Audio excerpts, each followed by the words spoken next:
ನಮಸ್ಕಾರ ಸ್ನೇಹಿತರೆ, ಹೇಗಿದ್ದಾರೆ ಎಲ್ಲರೂ ಚೆನ್ನಾಗಿದ್ದಾರೆ ಅಂದ್ಕೊಂಡಿದ್ದೀನಿ ಸ್ನೇಹಿತರೆ. ಎಲ್ರಿಗೂ SPB ಮೀಡಿಯಾದ ಮತ್ತೊಂದು ವಿಡಿಯೋಗೆ ತಮಗೆಲ್ರಿಗೂ ಸ್ವಾಗತ ಸುಸ್ವಾಗತ. ಸ್ನೇಹಿತರೆ, ನಾಳೆ ಚಂದ್ರಾದಿ ಯೋಗ ನಿರ್ಮಾಣವಾಗಲಿದೆ ಸ್ನೇಹಿತರೆ. ಈ ಯೋಗದ ನಿರ್ಮಾಣವಾಗಿ ಈ 5 ರಾಶಿಯವರಿಗೆ ಎಲ್ಲವೂ ಶುಭವಾಗಲಿದೆ ಸ್ನೇಹಿತರೆ. ಅದೇ ರೀತಿಯಲ್ಲಿ ನೀವು ಹೊಂದಿಕೊಂಡಂತಹ ಎಲ್ಲ ಕಾರ್ಯಗಳು ಸಫಲವಾಗಲಿವೆ. ಹಾಗೆ ನಾಳೆ ಚಂದ್ರಾದಿ ಯೋಗ ನಿರ್ಮಾಣವಾಗಲಿದೆ ಸ್ನೇಹಿತರೆ. ಜೊತೆಗೆ ತ್ರಿಗ್ರಹಿ ಯೋಗದ ಜೊತೆಗೆ ಇನ್ನೂ ಅನೇಕ ಶುಭ ಯೋಗಗಳು ರೂಪುಗೊಳ್ಳಲಿದ್ದು, ಇದರಿಂದಾಗಿ ಈ ಕೆಲವು ರಾಶಿಯವರಿಗೆ ಸಾಕಷ್ಟು ಪ್ರಯೋಜನಕಾರಿಯಾಗಲಿದೆ ಸ್ನೇಹಿತರೆ. ಹಾಗಾದರೆ ಯಾವ ರಾಶಿಯವರಿಗೆ ನಾಳೆ ಶನಿದೇವನ ಅನುಗ್ರಹವಿರಲಿದೆ, ಹಾಗೆ ಶನಿದೇವರ ಕೃಪೆಗೆ ಯಾವ ರಾಶಿಯವರು ಪಾತ್ರರಾಗ್ತೀರಿ, ಅದೇ ರೀತಿಯಲ್ಲಿ ನಾಳೆಯ ದಿನ ಯಾವೆಲ್ಲ ಶುಭ ಫಲಗಳು ನಿಮ್ಮ ರಾಶಿಯವರಲ್ಲಿ ಇರಲಿದೆ ಅನ್ನೋದನ್ನ ಇವತ್ತಿನ ಒಂದು ವಿಡಿಯೋದಲ್ಲಿ ತಿಳ್ಕೊಳ್ತಾ ಹೋಗ್ತಾರೆ ಸ್ನೇಹಿತರೆ. ಆದ್ದರಿಂದ ವಿಡಿಯೋನ ಸ್ಕಿಪ್ ಮಾಡದೆ ಕೊನೆ ತನಕ ನೋಡಿ. ಓಡಿಸಿ ವಿಡಿಯೋನ ನೋಡೋದ್ರಿಂದ ನಿಮಗೆ ಅಷ್ಟು ಇನ್ಫಾರ್ಮೇಷನ್ ತಿಳಿಯೋದಿಲ್ಲ ಸ್ನೇಹಿತರೆ. ಆದ್ದರಿಂದ ಫಸ್ಟಿಂದ ಹೆಣ್ಣು ತನಕ ವಿಡಿಯೋನ ವಾಚ್ ಮಾಡಿ. ಹಾಗೆ ನಮ್ಮ ಈ ವಿಡಿಯೋ ಇಷ್ಟ ಆಗಿತ್ತು ಅಂದರೆ ವಿಡಿಯೋಗೆ ಒಂದು ಲೈಕ್ ಕೊಡಿ ಸ್ನೇಹಿತರೆ. ಹಾಗೆ ನಮ್ಮ ಚಾನಲ್ನ ಸಬ್ಸ್ಕ್ರೈಬ್ ಮಾಡ್ಕೊಂಡಿಲ್ಲ ಅಂದರೆ ಈಗಲೇ ಸಬ್ಸ್ಕ್ರೈಬ್ ಮಾಡ್ಕೊಳ್ಳಿ. ನಿಮ್ಮ ಫ್ರೆಂಡ್ಸ್ ಮತ್ತು ಫ್ಯಾಮಿಲಿಗೆ ವಿಡಿಯೋನ ಆದಷ್ಟು ಶೇರ್ ಮಾಡಿ ಸ್ನೇಹಿತರೆ. ಅವ್ರಿಗೆ ಶೇರ್ ಮಾಡೋದ್ರಿಂದ ಅವರೂ ಕೂಡ ಹೊಸ ರಾಶಿಗಳ ಬಗ್ಗೆ ತಿಳ್ಕೊಬೋದು. ಹಾಗೆ ಯಾರೆಲ್ಲ ಸಬ್ಸ್ಕ್ರೈಬ್ ಮಾಡಿಕೊಂಡು ಪ್ರತಿನಿತ್ಯ ನಮ್ಮ ವಿಡಿಯೋನ ವಾಚ್ ಮಾಡ್ತಿದ್ದೀರಾ ಅವರಿಗೆ ಥ್ಯಾಂಕ್ ಯು ಸೋ ಮಚ್ ಅಂತ ಹೇಳ್ತಾ ಇನ್ನು ರಾಶಿ ಫಲಗಳನ್ನು ತಿಳ್ಕೊಳ್ಳೋಣ ಸ್ನೇಹಿತರೆ. ವೈದಿಕ ಜ್ಯೋತಿಷ್ಯ ಶಾಸ್ತ್ರದ ಪ್ರಕಾರ ಬರೋದಾದರೆ ಈಗ ತಾನೇ ಚಂದ್ರಗ್ರಹಣ ಮುಗಿದಿದೆ ಸ್ನೇಹಿತರೆ. ಈ ದಿನ ಬುಧಾದಿತ್ಯ ಯೋಗ, ಚಂದ್ರಾದಿ ಯೋಗ, ತ್ರಿಗ್ರಹಿ ಯೋಗ ಜೊತೆಗೆ ಇನ್ನೂ ಅನೇಕ ಶುಭ ಯೋಗಗಳು ರೂಪುಗೊಳ್ಳುತ್ತಿವೆ ಸ್ನೇಹಿತರೆ. ಇದರಿಂದಾಗಿ ಈ ದಿನದ ಮಹತ್ವ ಇನ್ನಷ್ಟು ಹೆಚ್ಚಾಗ್ತಾ ಹೋಗ್ತದೆ. ನಾಳೆ ಈ ಕೆಲವು ರಾಶಿಯವರಿಗೆ ಈ ಶುಭ ಯೋಗಗಳ ಪರಿಣಾಮವಾಗಿ ಹೆಚ್ಚು ಲಾಭ ಆಗಲಿದೆ. ಅದರ ಜೊತೆಗೆ ಈ ರಾಶಿಗಳ ಜೊತೆಗೆ ಕೆಲವು ಜ್ಯೋತಿಷ್ಯ ಪರಿಹಾರಗಳನ್ನು ಕೂಡ ನಮ್ಮ ಈ SPB ಮೀಡಿಯಾ ಚಾನಲ್ನಲ್ಲಿ ತಿಳಿಸ್ಕೊಟ್ಟಿದ್ದೇವೆ.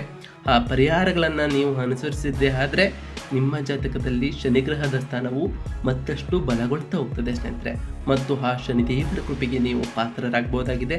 ಹಾಗೆ ನಾಳೆ ರಾಶಿಯವರಿಗೆ ಯಾವೆಲ್ಲ ಅದೃಷ್ಟಗಳು ಒಲಿಯಲಿದೆ ಅಂತ ಈಗ ತಿಳ್ಕೊಳ್ತಾ ಹೋಗ್ತಾರೆ. ಅದರಿಂದ ವಿಡಿಯೋನ ಇಲ್ಲಿಂದ ಗಮನವಿಟ್ಟು ನೋಡ್ತಾ ಹೋಗಿ ಸ್ನೇಹಿತರೆ. ಇನ್ನು ಮೊದಲನೇ ಅದೃಷ್ಟ ರಾಶಿ ಯಾವುದು ಅಂತ ಕೇಳೋದಾದ್ರೆ ವೃಷಭ ರಾಶಿಯಾಗಿರಲಿದೆ ಸ್ನೇಹಿತರೆ. ನಾಳೆ ಉಂಟಾಗ್ತಿರುವಂತಹ ಈ ಚಂದ್ರಾದಿ ಯೋಗದಿಂದಾಗಿ ಈ ವೃಷಭ ರಾಶಿಯ ಜನರಿಗೆ ರಚನಾತ್ಮಕ ಮತ್ತು ನಿಮ್ಮ ಸಾಮರ್ಥ್ಯಗಳಿಂದ ಹೆಚ್ಚಿನ ಲಾಭ ದೊರಕ್ತಾ ಹೋಗ್ತದೆ ಸ್ನೇಹಿತರೆ. ನಿಮ್ಮ ಕಲಾತ್ಮಕ ಸಾಮರ್ಥ್ಯವನ್ನು ಉತ್ತಮವಾಗಿ ಬಳಸಿಕೊಳ್ಳುವುದರಿಂದಾಗಿ ನಿಮಗೆ ಹೆಚ್ಚಿನ ಪ್ರಯೋಜನಗಳಾಗ್ತಾ ಹೋಗ್ತಿದೆ. ಇದರಿಂದ ನಿಮಗೆ ಹೆಚ್ಚು ಧನಲಾಭ ಆಗ್ತಾ ಹೋಗ್ತದೆ ಸ್ನೇಹಿತರೆ. ಇನ್ನು ಕೆಲಸವನ್ನು ಮಾಡುವಂತಹ ಈ ವೃಷಭ ರಾಶಿಗೆ ಸೇರಿದ ಜನರಿಗೆ ತಮ್ಮ ಯೋಜನೆಗಳನ್ನು ಯಶಸ್ವಿಯಾಗಿ ಕಾರ್ಯರೂಪಕ್ಕೆ ತರ್ತಾ ಹೋಗ್ತೀರಿ. ಇದರಿಂದಾಗಿ ನಿಮ್ಮ ಪ್ರತಿಯೊಂದು ಕಾರ್ಯದಲ್ಲೂ ಕೂಡ ಯಶಸ್ಸನ್ನು ಕಾಣ್ತಾ ಹೋಗ್ತೀರಿ ಸ್ನೇಹಿತರೆ. ಇನ್ನು ವ್ಯಾಪಾರವನ್ನು ಮಾಡುವಂತಹ ಜನರಾಗಿದ್ದರೆ ಈ ರಾಶಿಗೆ ಸೇರಿದ ಜನರು ಯಾವುದಾದರೂ ಹೊಸ ಸಂಪರ್ಕಗಳಿಂದ ಹೆಚ್ಚಿನ ಲಾಭ ದೊರಕುವಂತಹ ಉತ್ತಮವಾದ ಅವಕಾಶಗಳು ಕೂಡ ನಿಮಗೆ ಲಭಿಸ್ತಾ ಹೋಗ್ತವೆ. ಇದರಿಂದಾಗಿ ನಿಮಗೆ ಹಣಕಾಸಿನ ಸ್ಥಿತಿಯು ಬಹಳಷ್ಟು ಬಲಗೊಳ್ತಾ ಹೋಗ್ತದೆ. ನಾಳೆ ನೀವು ಯಾವುದಾದರೂ ಧಾರ್ಮಿಕ ಯಾತ್ರೆಗೆ ಪ್ರಯಾಣಿಸುವಂತಹ ಯೋಜನೆಯನ್ನು ಕೂಡ ರೂಪಿಸ್ತೀರಿ. ನಾಳೆ ನಿಮಗೆ ನಿಮ್ಮ ಸ್ನೇಹಿತರ ಸಂಪೂರ್ಣ ಬೆಂಬಲ ದೊರಕುತ್ತದೆ. ಇದರಿಂದ ಬಹಳ ಸಂತೋಷಭರಿತರಾಗಿರ್ತೀರಿ ಸ್ನೇಹಿತರೆ. ಇನ್ನು ನಿಮ್ಮ ಆರೋಗ್ಯದ ವಿಚಾರಕ್ಕೆ ಬರೋದಾದರೆ ಆರೋಗ್ಯದಲ್ಲೂ ಕೂಡ ಮೊದಲಿಗಿಂತ ಉತ್ತಮವಾಗಿರಲಿದ್ದೀರಿ ಸ್ನೇಹಿತರೆ. ಯಾವುದೇ ತೊಂದರೆಗಳು ನಿಮ್ಮಲ್ಲಿ ಕಾಣಿಸಿಕೊಳ್ಳೋದಿಲ್ಲ. ಹಾಗೆ ನಾಳೆಯ ದಿನವನ್ನು ಶುಭವಾಗಿಡಲು ಮಾಡಬೇಕಾದಂತಹ ಒಂದು ಸಣ್ಣ ಪರಿಹಾರ ಏನು ಅಂತ ಕೇಳೋದಂದರೆ ಈ ಪರಿಹಾರಗಳನ್ನು ನೀವು ಮಾಡೋದ್ರಿಂದ ನಾಳೆಯ ದಿನ ನಿಮಗೆ ಇನ್ನಷ್ಟು ಶುಭವಾಗಲಿದೆ ಸ್ನೇಹಿತರೆ. ಅರಳಿ ಮರದ ಎಲೆಯ ಮೇಲೆ 5 ರೀತಿಯ ಸಿಹಿ ತಿಂಡಿಗಳನ್ನು ಇರಿಸಿ ಅದನ್ನು ಪೂಜೆ ಮಾಡಿ ಆ ಪ್ರಸಾದವನ್ನು ಮನೆಗೆ ತರಬೇಡಿ ಸ್ನೇಹಿತರೆ. ಅಲ್ಲಿಯೇ ಬಿಟ್ಟು ಬನ್ನಿ ಸ್ನೇಹಿತರೆ. ಇದರಿಂದ ನಿಮಗೆ ಪ್ರತಿಯೊಂದು ಕಾರ್ಯದಲ್ಲೂ ಕೂಡ ಯಶಸ್ಸು ಸಿಗಲಿದೆ ಸ್ನೇಹಿತರೆ. ಹಾಗೆ ನಾಳೆ ದಿನ ನೀವು ಯಾವುದಾದ್ರೂ ಕಾರ್ಯಕ್ಕೆ ಹೊರಹೋಗುತ್ತಿದ್ದರೆ ಹೊರಹೋಗುವ ಮೊದಲು ಮೊಸರು ಮತ್ತು ಸಕ್ಕರೆಯನ್ನು ತಿಂದು ಹೋಗೋದ್ರಿಂದ ನಿಮಗೆ ಸಕಲ ಕಾರ್ಯಗಳಲ್ಲೂ ಕೂಡ ಸಿಹಿ ಸುದ್ದಿ ಲಭಿಸ್ತಾ ಹೋಗ್ತದೆ ಸ್ನೇಹಿತರೆ. ಇನ್ನು ಮುಂದಿನ ರಾಶಿಯನ್ನು ನೋಡ್ತಾ ಹೋಗೋದಾದರೆ ಸಿಂಹ ರಾಶಿಯಾಗಿರಲಿದೆ ಸ್ನೇಹಿತರೆ. ನಾಳೆ ಉಂಟಾಗ್ತಿರುವಂತಹ ಈ ಚಂದ್ರಾದಿ ಯೋಗದ ಪರಿಣಾಮವಾಗಿ ಈ ದಿನ ಈ ಸಿಂಹ ರಾಶಿಗೆ ಸೇರಿದ ಜನರಿಗೆ ಆರ್ಥಿಕ ವಿಷಯವಾಗಿ ಸಾಕಷ್ಟು ಲಾಭದಾಯಕವಾಗಿರಲಿದೆ ಸ್ನೇಹಿತರೆ. ನಿಮಗೆ ಯಾವುದೇ ರೀತಿಯ ಆರ್ಥಿಕ ಸಮಸ್ಯೆಯೂ ಕೂಡ ಬರಲಾರದು ಸ್ನೇಹಿತರೆ. ಇನ್ನು ಕೆಲಸದ ಸ್ಥಳದಲ್ಲಿ ನಿಮ್ಮ ಮಾತಿನ ಪ್ರಭಾವ ಹೆಚ್ಚಾಗ್ತಾ ಹೋಗ್ತದೆ ಮತ್ತು ನಿಮ್ಮ ಜನರ ಮಾತುಗಳನ್ನು ಆಲಿಸ್ತಾರೆ ಮತ್ತು ಅವುಗಳಿಗೆ ಒಪ್ಪಿಗೆಯನ್ನು ಸೂಚಿಸುವಂತಹ ಸಂಭವ ಕೂಡ ಜಾಸ್ತಿ ಇರಲಿದೆ ಸ್ನೇಹಿತರೆ. ಇನ್ನು ಕೆಲಸ ಮಾಡುವಂತಹ ಈ ಸಿಂಹ ರಾಶಿಗೆ ಸೇರಿದ ಜನರಿಗೆ ನಾಳೆ ಪ್ರಗತಿಯನ್ನು ಗಳಿಸಲು ಹೊಸ ಅವಕಾಶಗಳು ಕೂಡ ನಿಮಗೆ ಲಭಿಸ್ತಾ ಹೋಗ್ತದೆ. ಈ ಅವಕಾಶಗಳನ್ನು ಸಾಧ್ಯವಾದಷ್ಟು ಸದುಪಯೋಗವನ್ನು ಪಡಿಸಿಕೊಳ್ತಾ ಹೋಗ್ತೀರಿ. ಹಾಗೆ ವೃತ್ತಿ ಜೀವನಕ್ಕೆ ಸಂಬಂಧಪಟ್ಟಂತೆ ನೀವು ಪ್ರಗತಿಯನ್ನು ಹೊಂದ್ತಾ ಹೋಗ್ತೀರಿ. ನಿಮ್ಮ ಮೇಲಾಧಿಕಾರಿಗಳಿಂದ ನೀವು ಬಡ್ತಿಯನ್ನು ಕೂಡ ಪಡೆಯಬಹುದಾಗಿದೆ ಸ್ನೇಹಿತರೆ.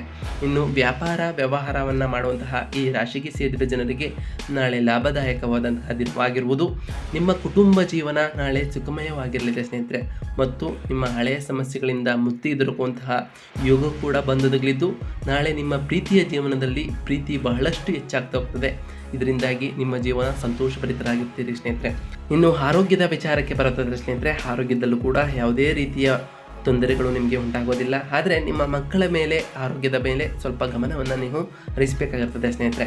ಇನ್ನು ನಾಳೆಯ ದಿನವನ್ನು ಶುಭವಾಗಿಡಲು ಮಾಡಬೇಕಾದಂತಹ ಒಂದು ಸಣ್ಣ ಪರಿಹಾರ ಏನು ಅಂತ ಕೇಳೋದಾದರೆ, ಬಿಳಿ ಕಾಗದದ ಮೇಲೆ ರಾಮನ ಹೆಸರನ್ನು 108 ಬಾರಿ ಬರೆಯಬೇಕಾಗಿರ್ತದೆ ಸ್ನೇಹಿತರೆ. ಈ ಕಾಗದವನ್ನು ಗೋಧಿ ಹಿಟ್ಟಿನಿಂದ ಮುಳುಗಿಸಿ ನಂತರ ನದಿ ಅಥವಾ ಕೊಳವೆಯಲ್ಲಿ ಮೀನುಗಳಿಗೆ ಆಹಾರ ನೀಡಲು ಸಣ್ಣ ಹುಂಡೆಗಳನ್ನು ಮಾಡಿ ಹಾಕೋದ್ರಿಂದ ನಿಮಗೆ ಕಾರ್ಯಗಳಲ್ಲಿ ಯಶಸ್ಸು ಸಿಗ್ತಾ ಹೋಗ್ತದೆ. ನಿಮ್ಮ ಅದೃಷ್ಟ ಕುಲಾಯಿಸಲಿದೆ ಸ್ನೇಹಿತರೆ. ಇನ್ನು ಮುಂದಿನ ರಾಶಿಯನ್ನು ನೋಡ್ತಾ ಹೋಗೋದಾದರೆ ಕನ್ಯಾ ರಾಶಿಯಾಗಿರಲಿದೆ ಸ್ನೇಹಿತರೆ. ನಾಳೆ ಉಂಟಾಗ್ತಿರುವಂತಹ ಈ ಚಂದ್ರಾದಿ ಯೋಗದ ಪರಿಣಾಮವಾಗಿ ನಾಳೆ ಈ ರಾಶಿಯ ಜನರಿಗೆ ವಿಶೇಷವಾದಂತಹ ದಿನವಾಗಿರ್ಬೋದು. ನಾಳೆ ನಿಮ್ಮ ಆತ್ಮವಿಶ್ವಾಸ ಮತ್ತು ಉತ್ಸಾಹದಲ್ಲಿ ಹೆಚ್ಚಳವನ್ನು ಕೂಡ ಕಾಣ್ತಾ ಹೋಗ್ತೀರಿ ಸ್ನೇಹಿತರೆ. ನಾಳೆ ನಿಮ್ಮ ನಾಯಕತ್ವದ ಸಾಮರ್ಥ್ಯದಲ್ಲಿ ವೃದ್ಧಿಯಿಂದಾಗಿ ನೀವು ಪ್ರಭಾವಶಾಲಿಗಳಾಗ್ತೀರಿ. ಇದರಿಂದಾಗಿ ಹೆಚ್ಚಿನ ಪ್ರಯೋಜನವನ್ನು ಕೂಡ ಪಡಿತಾ ಹೋಗ್ತೀರಿ ಸ್ನೇಹಿತರೆ. ಇನ್ನು ವೃತ್ತಿ ಜೀವನಕ್ಕೆ ಸಂಬಂಧಪಟ್ಟಂತೆ ನಿಮ್ಮ ಕಠಿಣ ಪರಿಶ್ರಮಕ್ಕೆ ತಕ್ಕಂತಹ ಪ್ರತಿಫಲವನ್ನು ಕೂಡ ನೀವು ಪಡಿತಾ ಹೋಗ್ತೀರಿ. ನಿಮ್ಮ ಕುಟುಂಬ ಜೀವನ ನಾಳೆ ಸುಖಮಯವಾಗಿರಲಿದೆ ಮತ್ತು ಮನೆಯಲ್ಲಿ ಯಾವುದಾದರೂ ಮಂಗಳ ಕಾರ್ಯ ನಡೆಯುವಂತಹ ಯೋಗವು ಕೂಡ ಕೂಡಿ ಬರಲಿದೆ ಸ್ನೇಹಿತರೆ. ಇನ್ನು ಪ್ರೀತಿಯ ವಿಷಯವಾಗಿ ನಾಳೆ ನಿಮಗೆ ಸಂಗಾತಿಯೊಂದಿಗಿನ ಪ್ರೀತಿ ಹೆಚ್ಚಾಗುವುದರೊಂದಿಗೆ ನಾಳೆ ನಿಮ್ಮ ಸಂಗಾತಿಯೊಂದಿಗೆ ಉತ್ತಮವಾದ ಸಾಮರಸ್ಯವನ್ನು ಕೂಡ ಹೊಂದ್ತಾ ಹೋಗ್ತೀರಿ. ಇನ್ನು ಶಿಕ್ಷಣಕ್ಕೆ ಸಂಬಂಧಿಸಿದಂತೆಯೇ ಈ ಕನ್ಯಾ ರಾಶಿಗೆ ಸೇರಿದ ಜನರಿಗೆ ನಾಳೆ ಅನುಕೂಲಕರವಾದಂತಹ ದಿನವಾಗಿರುವುದು. ನಾಳೆ ನಿಮ್ಮ ಜ್ಞಾನದಲ್ಲಿ ವೃದ್ಧಿಯಾಗ್ತಾ ಹೋಗ್ತದೆ ಸ್ನೇಹಿತರೆ. ಇನ್ನು ಆರ್ಥಿಕ ವಿಷಯವಾಗಿ ನಾಳೆ ನಿಮ್ಮ ಎಲ್ಲ ಪ್ರಯತ್ನಗಳಿಗೂ ಕೂಡ ಯಶಸ್ಸು ದೊರಕಲಿದೆ. ಹಾಗೆ ಆರೋಗ್ಯದ ವಿಚಾರಕ್ಕೆ ಬರೋದಾದರೆ ಆರೋಗ್ಯದಲ್ಲೂ ಕೂಡ ಯಾವುದೇ ರೀತಿಯ ತೊಂದರೆಗಳು ನಿಮಗೆ ಉಂಟಾಗೋದಿಲ್ಲ ಸ್ನೇಹಿತರೆ. ಇನ್ನು ನಾಳೆ ಈ ದಿನವನ್ನು ಶುಭವಾಗಿಡಲು ಮಾಡಬೇಕಾದಂತಹ ಈ ಸಣ್ಣ ಪರಿಹಾರ ಏನು ಅಂತ ಕೇಳೋದಾದರೆ, ದುರ್ಗಾ ಸಪ್ತಸತಿಯ ಮಂತ್ರವನ್ನು ಪಠಿಸಬೇಕು ಮತ್ತು ಹನುಮಂತನ ಪಾದಗಳಿಗೆ ತೆಂಗಿನಕಾಯಿಯನ್ನು ಅರ್ಪಿಸಬೇಕಾಗುತ್ತದೆ ಸ್ನೇಹಿತರೆ. ನೀವು ಶುಭ ಕಾರ್ಯಗಳಿಗಾಗಿ ಹೊರಹೋಗುವ ಮೊದಲು ಮೊಸರು ಮತ್ತು ಸಕ್ಕರೆಯನ್ನು ತಿಂದು ಹೋಗೋದ್ರಿಂದ ನಾಳೆ ಸಕಲ ಕಾರ್ಯಗಳಲ್ಲೂ ಕೂಡ ಯಶಸ್ಸನ್ನು ನೀವು ಕಾಣಲಿದ್ದೀರಿ ಸ್ನೇಹಿತರೆ. ಇನ್ನು ಮುಂದಿನ ರಾಶಿಯನ್ನು ನೋಡ್ತಾ ಹೋಗೋದಾದರೆ ವೃಶ್ಚಿಕ ರಾಶಿಯಾಗಲಿದೆ ಸ್ನೇಹಿತರೆ. ನಾಳೆ ಉಂಟಾಗ್ತಿರುವಂತಹ ಈ ಚಂದ್ರಾದಿ ಯೋಗದ ಪರಿಣಾಮವಾಗಿ ಈ ವೃಶ್ಚಿಕ ರಾಶಿಗೆ ಸೇರಿದ ಜನರಿಗೆ ನಿಮ್ಮ ಎಲ್ಲ ಆಸೆಗಳು ಕೂಡ ಯಶಸ್ವಿಯಾಗಿ ಈಡೇರ್ತಾ ಹೋಗ್ತದೆ. ಇನ್ನು ಕೆಲಸದ ಸ್ಥಳದಲ್ಲಿ ನಾಳೆ ನಿಮ್ಮ ಕೌಶಲ್ಯ ಮತ್ತು ಕಾರ್ಯಕೌಶಲ್ಯವನ್ನು ಕಂಡು ಎಲ್ಲರೂ ಹೊಗಳ್ತಾ ಹೋಗ್ತಾರೆ. ಇದರಿಂದ ನಿಮಗೆ ಮೇಲಾಧಿಕಾರಿಗಳಿಂದ ಬಡ್ತಿಯೂ ಕೂಡ ಸಿಗಲಿದೆ. ನಾಳೆ ಈ ವೃಶ್ಚಿಕ ರಾಶಿಗೆ ಸೇರಿದ ಜನರ ಆತ್ಮವಿಶ್ವಾಸದಲ್ಲಿ ಸಾಕಷ್ಟು ವೃದ್ಧಿ ಕಾಣಲಿದೆ ಸ್ನೇಹಿತರೆ. ನಾಳೆ ನಿಮ್ಮ ಹಿರಿಯ ಅಧಿಕಾರಿಗಳು ನಿಮಗೆ ಬಡ್ತಿ ಅಥವಾ ಸಂಬಳದಲ್ಲಿ ಹೆಚ್ಚಳದ ಬಗ್ಗೆ ವಿಚಾರವನ್ನು ಕೂಡ ಮಾಡ್ತಾ ಹೋಗ್ತಾರೆ. ಇದರಿಂದಾಗಿ ನೀವು ಬಹಳ ಸಂತೋಷಭರಿತರಾಗಿರ್ತೀರಿ. ಇನ್ನು ವ್ಯಾಪಾರವನ್ನು ಮಾಡುವಂತಹ ಜನರಾಗಿದ್ದರೆ ಈ ವೃಶ್ಚಿಕ ರಾಶಿಯವರು ನಾಳೆ ಉತ್ತಮ ಲಾಭವನ್ನು ಕೂಡ ಗಳಿಸ್ತಾ ಹೋಗ್ತೀರಿ ಮತ್ತು ನಿಮ್ಮ ಕಳೆದು ಹೋದ ಹಣವು ವಾಪಸ್ಸು ದೊರಕುವಂತಹ ಯೋಗ ಕೂಡ ಕೂಡಿ ಬರಲಿದೆ ಸ್ನೇಹಿತರೆ. ಇನ್ನು ಕುಟುಂಬ ಜೀವನಕ್ಕೆ ಸಂಬಂಧಪಟ್ಟಂತೆ ನಾಳೆ ಸುಖಮಯವಾದಂತಹ ದಿನವಾಗಿರುವುದು ಮತ್ತು ಮನೆಗೆ ಯಾವುದಾದರೂ ಅತಿಥಿ ಅಥವಾ ಸ್ನೇಹಿತರ ಆಗಮನದಿಂದಾಗಿ ಸಂತೋಷದ ವಾತಾವರಣ ನಿಮ್ಮ ಮನೆಯಲ್ಲಿ ಕೂಡಿರಲಿದೆ ಸ್ನೇಹಿತರೆ.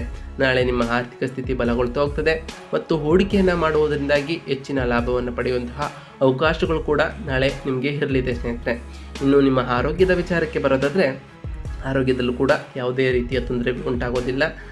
ನೀವು ಮೊದಲಿಗಿಂತ ಉತ್ತಮವಾಗಿರಲಿದ್ದೀರಿ ಸ್ನೇಹಿತರೆ.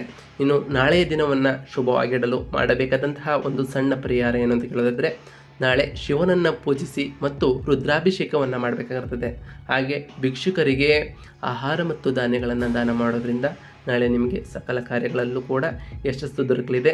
ಹಾಗೆ ಹೊರಹೋಗುವ ಮೊದಲು ನೀವು ಆ ಶಿವನ ಧ್ಯಾನವನ್ನು ಮಾಡಿ ಹೋಗೋದ್ರಿಂದ ನಿಮಗೆ ಪ್ರತಿಯೊಂದು ಕಾರ್ಯದಲ್ಲೂ ಕೂಡ ಯಶಸ್ಸು ಕಟ್ಟಿಟ್ಟ ಬುದ್ಧಿಯಾಗಿರಲಿದೆ ಸ್ನೇಹಿತರೆ. ಇನ್ನು ಮುಂದಿನ ರಾಶಿಯನ್ನು ನೋಡ್ತಾ ಹೋಗೋದಾದರೆ ಮಕರ ರಾಶಿಯಾಗಿರಲಿದೆ ಸ್ನೇಹಿತರೆ. ನಾಳೆ ಉಂಟಾಗಿರುವಂತಹ ಈ ಚಂದ್ರಾದ ಯೋಗದ ಪರಿಣಾಮವಾಗಿ ಮಕರ ರಾಶಿಗೆ ಸೇರಿದ ಜನರ ಅದೃಷ್ಟದಲ್ಲಿ ಸಾಕಷ್ಟು ವೃದ್ಧಿ ಆಗ್ತಾ ಹೋಗ್ತದೆ. ನಾಳೆ ನಿಮ್ಮ ಪ್ರತಿಯೊಂದು ಹೆಜ್ಜೆಯಲ್ಲೂ ಕೂಡ ನೀವು ಅದೃಷ್ಟದ ಸಂಪೂರ್ಣ ಬೆಂಬಲವನ್ನು ಪಡೆದುಕೊಳ್ತಾ ಹೋಗ್ತೀರಿ. ನಿಮ್ಮ ಎಲ್ಲ ಕೆಲಸಗಳು ಕೂಡ ಅಪೂರ್ಣ ಕೆಲಸಗಳು ಕೂಡ ನಾಳೆ ಪೂರ್ಣಗೊಳ್ತಾ ಹೋಗ್ತದೆ ಸ್ನೇಹಿತರೆ. ಇನ್ನು ಕೆಲಸವನ್ನು ಮಾಡುವಂತಹ ಜನರಾಗಿದ್ದರೆ ನಾಳೆ ನಿಮಗೆ ಆರ್ಥಿಕವಾಗಿ ಹೆಚ್ಚು ಧನಲಾಭ ಕೂಡ ಆಗಲಿದೆ. ಇದರಿಂದ ನೀವು ಬಹಳ ಸಂತೋಷಭರಿತರಾಗಿರ್ತೀರಿ. ಇನ್ನು ಕೆಲಸದ ಕ್ಷೇತ್ರದಲ್ಲಿ ನಾಳೆ ನಿಮ್ಮ ಪ್ರಭಾವ ಮತ್ತು ಮಹತ್ವ ಹೆಚ್ಚಾಗಲಿದೆ. ಇದರಿಂದಾಗಿ ನಿಮ್ಮ ಮೇಲಾಧಿಕಾರಿಗಳು ಬಹಳ ಸಂತೋಷಭರಿತರಾಗಿರ್ತಾರೆ ಸ್ನೇಹಿತರೆ. ಇನ್ನು ವ್ಯಾಪಾರವನ್ನು ಮಾಡುವಂತಹ ಈ ಮಕರ ರಾಶಿಗೆ ಸೇರಿದ ಜನರಿಗೆ ನಾಳೆ ಶುಭಕರವಾದಂತಹ ದಿನವಾಗಿರಲಿದೆ. ನಾಳೆ ಹೆಚ್ಚಿನ ಲಾಭವನ್ನು ಗಳಿಸಲು ಉತ್ತಮವಾದ ಅವಕಾಶಗಳು ಕೂಡ ನಿಮಗೆ ಲಭಿಸಲಿದೆ. ಸಾಧ್ಯವಾದಷ್ಟು ನೀವು ಸದುಪಯೋಗವನ್ನು ಪಡಿಸಿಕೊಳ್ಳಿ ಸ್ನೇಹಿತರೆ. ಹಾಗೆ ಈ ಮಕರ ರಾಶಿಗೆ ಸೇರಿದ ವಿದ್ಯಾರ್ಥಿಗಳು ಶಿಕ್ಷಣಕ್ಕೆ ಸಂಬಂಧಪಟ್ಟಂತೆ ನಾಳೆ ಯಶಸ್ಸನ್ನು ನೀವು ಪಡಿತಾ ಹೋಗ್ತೀರಿ. ಸ್ಪರ್ಧಾತ್ಮಕ ಪರೀಕ್ಷೆಗಳಿಗೆ ತಯಾರಾಗುವಂತಹ ವಿದ್ಯಾರ್ಥಿಗಳು ಕೂಡ ಯಶಸ್ಸನ್ನು ಗಳಿಸ್ತಾ ಹೋಗ್ತೀರಿ ಸ್ನೇಹಿತರೆ. ಇನ್ನು ಧಾರ್ಮಿಕ ಕಾರ್ಯಕ್ರಮಗಳಲ್ಲಿ ನೀವು ಆಸಕ್ತಿ ಹೆಚ್ಚಾಗ್ತಾ ಹೋಗ್ತದೆ ಮತ್ತು ನಿಮ್ಮ ಕುಟುಂಬ ಜೀವನ ಬಹಳ ಸಂತೋಷಭರಿತವಾಗಿರ್ತದೆ ಸ್ನೇಹಿತರೆ. ಇನ್ನು ಆರೋಗ್ಯದ ವಿಚಾರಕ್ಕೆ ಬರೋದಾದರೆ ಆರೋಗ್ಯದಲ್ಲೂ ಕೂಡ ಮೊದಲಿಗಿಂತ ಉತ್ತಮವಾಗಿರಲಿದ್ದೀರಿ. ಈ ಮೊದಲಿಗಿಂತ ಹೆಚ್ಚು ಆರೋಗ್ಯದಲ್ಲಿ ಸುಧಾರಣೆಯನ್ನು ನೀವು ಕಾಣ್ತಾ ಹೋಗ್ತೀರಿ ಸ್ನೇಹಿತರೆ. ಇನ್ನು ನಾಳೆಯ ದಿನವನ್ನು ಶುಭವಾಗಿಡಲು ಮಾಡಬೇಕಾದಂತಹ ಒಂದು ಸಣ್ಣ ಪರಿಹಾರ ಏನು ಅಂತ ಕೇಳೋದಾದರೆ ಸ್ನೇಹಿತರೆ, ಕಪ್ಪು ಎಳ್ಳನ್ನು ನೀರಿನೊಂದಿಗೆ ಬೆರೆಸಿ ಮತ್ತು ಹರಳಿ ಮರಕ್ಕೆ ಅರ್ಪಿಸಿ ಸ್ನೇಹಿತರೆ. ಮತ್ತು ಹರಳಿ ಮರವನ್ನು 11 ಬಾರಿ ಪ್ರದಕ್ಷಿಣೆ ಹಾಕೋದ್ರಿಂದ ನಾಳೆ ನಿಮಗೆ ಸಕಲ ಕಾರ್ಯಗಳಲ್ಲೂ ಯಶಸ್ಸು ದೊರೆಯುತ್ತದೆ. ಹಾಗೆ ಆ ಶನಿದೇವರ ಕೃಪೆಗೆ ನೀವು ಪಾತ್ರರಾಗಬಹುದಾಗಿದೆ ಸ್ನೇಹಿತರೆ. ನಾವು ಈಗ ತಿಳಿಸ್ಕೊಟ್ಟಿರುವಂತಹ ಈ 5 ರಾಶಿಯವರು ದಯವಿಟ್ಟು ಪ್ರತಿ ಶನಿವಾರ ಆ ಶನಿದೇವರ ಜಪವನ್ನು ಮಾಡಿ. ಹಾಗೆ ನಿಮಗೆ ಸಾಧ್ಯವಾದರೆ ಶನಿದೇವರ ದೇವಸ್ಥಾನಕ್ಕೆ ಹೋಗಿ ಕಪ್ಪು ಎಳ್ಳಿನ ಬತ್ತಿಯನ್ನು ಹಚ್ಚೋದ್ರಿಂದ ಆ ಶನಿದೇವರು ನಿಮಗೆ ಪ್ರಸನ್ನವಾಗಿ ಸಕಲ ಐಶ್ವರ್ಯ ಆರೋಗ್ಯ ಸಂಪತ್ತನ್ನು ಕೊಟ್ಟು ಕಾಪಾಡ್ತಾನೆ ಸ್ನೇಹಿತರೆ. ಇವತ್ತಿನ ಒಂದು ವಿಡಿಯೋ ಇಷ್ಟ ಆಗಿತ್ತು ಅಂದರೆ ವಿಡಿಯೋಗೆ ಒಂದು ಲೈಕ್ ಕೊಡಿ ಸ್ನೇಹಿತರೆ. ಹಾಗೆ ನಮ್ಮ ಚಾನಲನ್ನು ಸಬ್ಸ್ಕ್ರೈಬ್ ಮಾಡ್ಕೊಂಡಿಲ್ಲ ಅಂದರೆ ಸಬ್ಸ್ಕ್ರೈಬ್ ಮಾಡ್ಕೊಳ್ಳಿ. ಹಾಗೆ ಕಮೆಂಟ್ನಲ್ಲಿ ಓಂ ಶನೈಶ್ವರಾಯ ನಮಃ ಎಂದು ಕಮೆಂಟ್ ಮಾಡಿ ಸ್ನೇಹಿತರೆ.